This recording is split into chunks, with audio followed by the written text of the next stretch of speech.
Hi friends, welcome to serials கொண்டாட்டம். நம்ம ஆடுகளம் சீரியலில் இப்போ என்ன இன்ட்ரெஸ்டிங்காக போயிட்டுருக்கு அப்படின்னு பார்த்தீங்கன்னா, செங்கமல் வந்து ரொம்ப கோவத்தோடு வந்து செல்வநாயகிட்ட ஒரு நியாயம் கிடைச்சாகணும் அப்படின்னு சொல்லிட்டு போகிறாங்க. ஆனால் அவங்க அப்படி பண்ணுறது தப்பு அப்படின்னு தெரிஞ்ச அர்ஜுன் வந்து அவங்கள பேச விடாமலே தடுத்துடுறாங்க. இதுக்கப்புறம் என்ன ஆக போகுது அப்படின்னு தெரிஞ்சுக்கணுன்னா இந்த வீடியோவை ஃபுல்லாக பாருங்கள். அப்போ தான் இந்த வீடியோக்கான ட்விஸ்ட் என்ன அப்படிங்கிறது உங்களுக்கு தெரியும். அதுக்கு முன்னாடி நம்மளோட சேனல் நீங்கள் சப்ஸ்கிரைப் பண்ணாமல் பார்த்தீங்கன்னா சப்ஸ்கிரைப் பண்ணிவிட்டு பாருங்கள். வாங்க இப்போ நம்ம வீடியோக்குள்ளே போயிடலாம். செங்கமல் வந்து செல்வநாயகிட்ட என் பொண்ணுக்கு ஒரு நியாயம் கிடச்சாகணும், என் 2 பேரோட பொண்ணோட வாழ்க்கையே வந்து செல்வநாயகினால தான் இப்படி இருக்குது, என் புருஷனுக்கு இப்போ ஹார்ட் அட்டாக் வந்து சீரியஸாக கிடக்கிறான்னா அதுக்கு காரணமும் செல்வநாயகி தான் அப்படின்னு சொல்லிட்டு செல்வநாயகியை வந்து 1க்கு 2 கேட்கணும்னு சொல்லிட்டு கோவமாக கிளம்பி போன சத்யாவோட அம்மாவை அர்ஜுன் வந்து பேச விடாமல் தடுத்து, அர்ஜுன் வந்து எதுக்காக நீங்கள் இப்படி பண்ணீங்க, எல்லா உண்மையே ஏன் எங்கள் அம்மா கிட்டே சொல்லணும்னு வரீங்க, போதும் நீங்கள் என் குடும்பத்தை வந்து நடித்து ஏமாத்தினது எல்லாமே போதும், தயவு செஞ்சு இனிமேலும் வந்து இப்படி பண்ணாதீங்க அப்படின்னு சொல்லிட்டு அர்ஜுன் வந்து சொல்லிட்டு சத்யாவோட அம்மா வந்து இழுத்துட்டு போகிறாங்க. அப்போ தான் சத்யாவோட அம்மா எவ்வளவோ அர்ஜுனுக்கு புரிய வச்சோம், அர்ஜுனுக்கு அது புரியவே இல்லை. சத்யா உடனே வந்து அர்ஜுனுக்கு கால் பண்ணுறாங்க.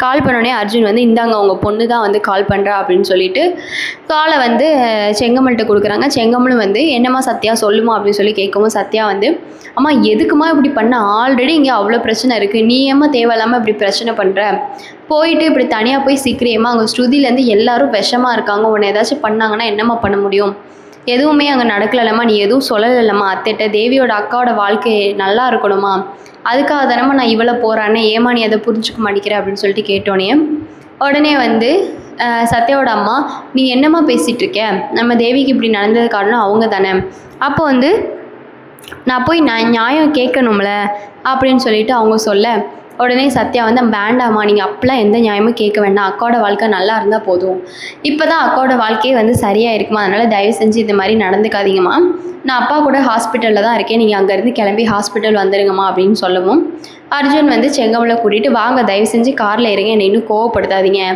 சத்யா வந்து அங்கே தான் இருக்கா, நான் உங்களை அங்கே விட்டுறேன், அதுக்கப்புறம் உங்கள் பாடு உங்கள் குடும்பத்தோட பாடு, ஆனால் இனிமேல் உங்கள் யார் முடிஞ்சிலே நான் முழிக்கிறதா இல்லை அப்படின்னு சொல்லிட்டு நம்ம அர்ஜுன் வந்து செங்கமலை வந்து ஏற்றிட்டு போகிறாங்க. போனால் வந்து அப்புறம் செங்கமலும் சத்யாவை பார்க்குறாங்க. பார்த்தோன்னே 2 பேர் வந்து ஓடி வந்து கட்டி பிடிச்சிக்கிறாங்க. கட்டி பிடிச்சிட்டு என்னம்மா இப்படி ஆயிடுச்சு, இப்படி நடக்குது அப்படின்னு சொன்னோடனே அம்மா ஏமா நீ அங்கே போன, தயவு செஞ்சு இனிமேல் நான் என்ன சொல்லணும் அதை மட்டும் கேளுங்க 2 பேரும், நான் எவ்வளோ தான் போராடுறது, என் அக்காவோட வாழ்க்கைக்காக போராடிட்டு இருக்கேன், இப்போயும் வந்து நான் போராடிக்கிட்டே தான் இருக்கேன் இந்த நிமிஷம் வரைக்கும், என்னை யாருமே புரிஞ்சுக்க மாட்டீங்களா அப்படின்னு சொல்லிட்டு ரொம்ப ஃபீலிங்காக வந்து சத்யா பேசுகிறாங்க.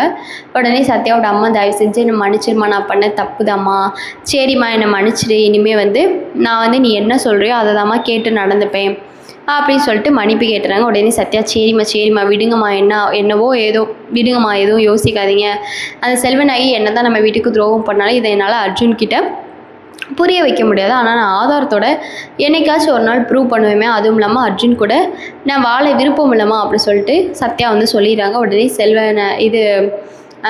செங்கமல் வந்து என்ன சத்யா அப்படி சொல்கிற, நீ மாப்பிள்ளை கூட வாழணும் அப்படி சொல்லிட்டு சொன்னோடனே சத்யா வந்து அம்மா உங்களுக்கு தெரியாது, நான் நரகத்தில் இருக்க மாதிரி இருந்துகிட்ருக்கேன், அர்ஜுன் நான் என்ன சொன்னாலும் நம்ப தயாராகவே இல்லை, அர்ஜுன் என்னையும் போய்க்காரி, நம்ம குடும்பமே போய்க்காரி, நடிப்பு குடும்பம் அப்படிங்கிற மாதிரி சொல்கிறாங்கம்மா, அதனால் தயவு செஞ்சு நான் இனிமேல் வாழ்ந்தாலும் நல்லா இருக்க மாட்டேன், அர்ஜுன் வந்து மாடியிலேருந்து குதிச்சிருவேன்லாம் என்னை மிரட்டினாங்க, அதனால தான் இந்த டிவோர்ஸ்க்கே நான் வந்து ஒத்துக்கிட்டேன் அப்படின்னு சொல்லிட்டு சத்யா வந்து அவங்க அம்மா கிட்ட சொல்ல அவங்க அம்மா அப்படியா பண்ணார் மாப்பிள்ளை அப்படி இப்படின்னு ரொம்ப ஷாக் ஆகிட்டு சரிம்மா போதும், இந்த குடும்பத்துக்காக நீ பண்ண கஷ்டம்லாம் போதும், அர்ஜுனுக்காக நீ பட்ட கஷ்டம்லாம் போதும், உன்னையே புரிஞ்சுக்காத அந்த வீட்டில் நீ ஒன்று இருக்கணும்னு அவசியம் இல்லைம்மா அப்படி சொல்லிட்டு சொன்னோடனே உடனே வரதன் ஆமாம்மா அம்மா சொல்கிறது கரெக்டு தான், இனி உனக்கு இந்த வாழ்க்கை வேண்டாம், உன் அக்கா வாழ்க்கை நல்லா இருக்கட்டும், நம்ம வந்துடலாம் அப்படின்னு சொல்லிட்டு சொன்னோடனே அப்போ தான் அர்ஜுன் வந்து இதெல்லாம் கேட்குறாங்க. கேட்டுட்டு அர்ஜுனும் எப்படியோ நல்லா இருப்பீங்க போய் தொலைங்க குடும்பத்தோடு அப்படின்னு சொன்னோடனே சத்யா வந்து அர்ஜுன் கிட்ட இனிமேல் உங்கள் லைஃப்பில் வரமாட்டேன் அர்ஜுன், நீங்கள் எதுக்கும் கவலைப்படாதீங்க, ஆனால் என்றைக்கா இருந்தாலும் எல்லாத்தோட உண்மை உங்களுக்கு தெரிய வரும், அப்போ நீங்கள் ரொம்ப ஃபீல் பண்ணுவீங்க, இப்படி ஒரு பொண்டாட்டியை மிஸ் பண்ணிட்டமேன்னு ஃபீல் பண்ணுவீங்க, ஆனால் நீங்கள் அப்படி ஃபீல் பண்ணும்போது நான் உங்கள் பக்கத்தில் இருக்க மாட்டேன் அப்படின்னு அர்ஜுன்கிட்ட சத்யா வந்து செம்மையாக டைலாகெல்லாம் விட்டுட்டு அதுக்கப்புறம் வந்து அர்ஜுன் சத்யா எல்லாருமே வந்து போகிறாங்க. அர்ஜுன் தான் வந்து சத்யா வரதன் செங்கமல் 3 பேரையும் ட்ரெயின் ஏற்றி விட்றாங்க. இந்த பக்கம் பார்த்தோன்னா நம்ம செங்கமலுக்கு வந்து ஒரே யோசனை, என்னடா இப்படி வந்து ஆயிடுச்சே நம்ம பொண்ணோட வாழ்க்கை அப்படின்னு யோசிக்கிறாங்க. ஆனால் யோசித்தாலும் சரி பரவாயில்ல, அந்த வீட்டில் நரகத்தில் நம்ம பொண்ணு இருக்கு, நம்ம கூட நல்லா இருந்துப்பா அப்படின்னு சொல்லிட்டு ட்ரெயின் ஏற்றி விட 3 பேருமே வந்து ஏறிடுறாங்க. கடைசியாக சத்யா அர்ஜுனை பார்க்க, அர்ஜுன் சத்யாவை பார்க்க ஒரே ஒரு எமோஷ்னல் லுக்கு மாதிரி போகுது. அதுக்கப்புறம் 3 பேருமே ட்ரெயினில் போகிறாங்க. அப்புறம் தான் அர்ஜுன் வீட்டுக்கு வரும்போது தேவி வந்து அர்ஜுன்கிட்ட கேட்குறாங்க, செங்கமல் வந்தாங்களே அவங்களுக்கு காசு கிடச்சிருச்சா, அவங்க எப்படி இருக்காங்க அப்படின்னு சொல்லிட்டு. ஏன்னா தேவியோட அப்பாவுக்கு வந்து ஹார்ட் அட்டாக் வந்துருச்சு, சீரியஸாக இருக்காங்க அப்படிங்கிற ஒரு விஷயம் தெரிஞ்சனால தான் சத்யா போனதாக வந்து அந்த விஷயம் தேவிக்கு தெரிய வந்துருச்சு. அதனால தேவி வந்து தான் அப்பா நல்லா இருக்காங்களா இல்லையான்னு கேட்கணும் அப்படிங்கிறனால பரதன் எப்படி இருக்காங்க அப்படின்னு சொல்லிட்டு கேட்க, அர்ஜுனும் நல்லா தான் இருக்காங்க, அவங்க 3 பேர் ஊருக்கு போயிட்டாங்கன்னு அமுச்சு வச்சிட்டேன் அப்படின்னு சொல்கிறாங்க. உடனே தேவி எதுக்கு சத்யாவும் போனாங்க அப்படின்னு கேட்க, அர்ஜுன் வந்து இல்லை அவங்களும் அவங்க அம்மா அப்பா கூட போய் இருக்கணும் அப்படி சொல்லிட்டு போயிட்டாங்க அப்படி சொல்லிட்டு தேவிகிட்ட வந்து அர்ஜுன் வந்து சொல்லிடுறாங்க. உடனே தேவி வந்து அப்படியா அப்படின்னு சொல்லிட்டு யோசிச்சிட்டே மனசுக்குள்ளே யோசிக்கிறாங்க, நம்ம அக்கா அம்மா அப்பா எப்படி இருந்தோம், ஆனால் வந்து இப்போ இப்படி பிரிகிற நிலைமை ஆயிடுச்சு என்னோடய வாழ்க்கைக்காக, நான் 3 பேர் வந்து என் வாழ்க்கையை விட்டு போயிட்டாங்களே அப்படின்னு சொல்லிட்டு ஒரு மாதிரி கவலையாக வந்து யோசிக்கிறாங்க. அப்பாவுக்கு எப்படி இருக்குன்னு வேறு தெரியலையா, அப்பாவுக்கு ஃபோன் பண்ணியாச்சும் விசாரிக்கணுமே அப்படின்னு சொல்லிட்டு யோசிக்கிறாங்க. யோசிச்சுட்டு அதுக்கப்புறம் அங்கேருந்து போயிடறாங்க. உடனே அபி வராங்க. அபி வந்துட்டு, என்ன தேவி ரொம்ப ஆழமாக யோசிச்சுட்ருக்கேன், என்னாச்சு அப்படின்னு கேட்டோடனே, இல்லைங்க சும்மா அந்த வரதனுக்கு உடம்பு சரியில்லைன்னு சொன்னாங்களே, அதான் அவங்க எப்படி இருக்காங்களோ ஏது இருக்காங்களோன்னு சொல்லிட்டு நான் அர்ஜுன் மாமாட்ட விசாரித்தேன் அப்படின்னு சொல்லிட்டு சொல்லிடுறாங்க. இந்த பக்கம் ஸ்ருதி வந்து அர்ஜுன் மாமாவுக்கு ஏதோ பெரிய உண்மை தெரிஞ்சிருக்குமா, அர்ஜுன் மாமா எதுக்காக அந்த செங்கமலை காப்பாற்றினாருன்னு தான் தெரியல அப்படின்னு சொல்லிட்டு ஸ்ருதி வந்து சந்தேகப்படுறாங்க.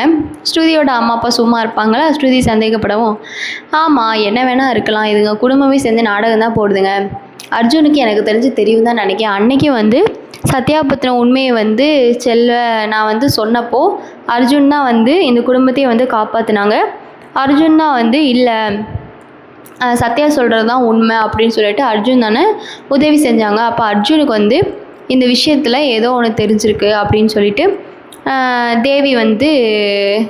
தேவியை வச்சு சந்தேகப்பட்டு ஸ்ருதி வந்து சொல்கிறாங்க.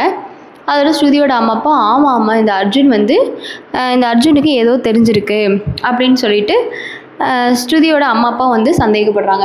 அப்போ தான் வந்து எல்லாமே வந்து ஸ்ருதிக்கும் பிடிப்படுது, ஸ்ருதியோட அம்மா அப்பாவுக்கும் வந்து பிடிப்படுது. இந்த வீடியோ பிடிச்சிருந்துச்சி அப்படின்னா கண்டிப்பாக வந்து லைக் பண்ணுங்கள். இந்த ஆடுகளம் சீரியல் இதுக்கப்புறம் எப்படி போயிட்டுருக்கு, இல்லை எப்படி போனால் நல்லாயிருக்கும் அப்படின்னு உங்களுக்கே ஒரு யோசனை இருக்கும்ல, அப்படி ஒரு யோசனை இருந்துச்சு அப்படின்னா கமெண்ட்ஸ் மூலமாக ஷேர் பண்ணுங்கள். இந்த சீரியலில் யாரோட ஆக்டிங் உங்களுக்கு ரொம்ப ரொம்ப பிடிக்கும்னு நினச்சிங்கன்னா அவங்களோட பேரை மென்ஷன் பண்ணி சூப்பர்னு சொல்லிட்டு கமெண்ட் பண்ணுங்கள். சத்யா மாதிரி ஒரு பொண்ணு உங்களுக்கு இருக்காங்கன்னா எஸ்ன்னு சொல்லிட்டு கமெண்ட் பண்ணுங்கள். சத்யா வந்து எவ்வளவோ போராட்டத்தை அக்கா தங்கச்சி பாசம் தான் இந்த சீரியலில் சொல்லணும். ஸோ அதோட சத்யா வந்து அக்கா வந்து நல்லா இருக்கணுங்கிறதுக்காக தன்னோட வாழ்க்கையை வந்து ஒப்படைச்சி அக்கா வந்து நல்ல வாழ்க்கையை காமிச்சு கொடுக்கணும்னு நினைக்கிறாங்க. சத்யாவோட எண்ணத்தை பாராட்டுறீங்கன்னா சத்யாவுக்கு எத்தனை மார்க் கொடுப்பீங்கன்னு சொல்லிட்டு கமெண்ட் பண்ணுங்கள். நெக்ஸ்ட் வீடியோவில் பார்க்கலாம். டடா.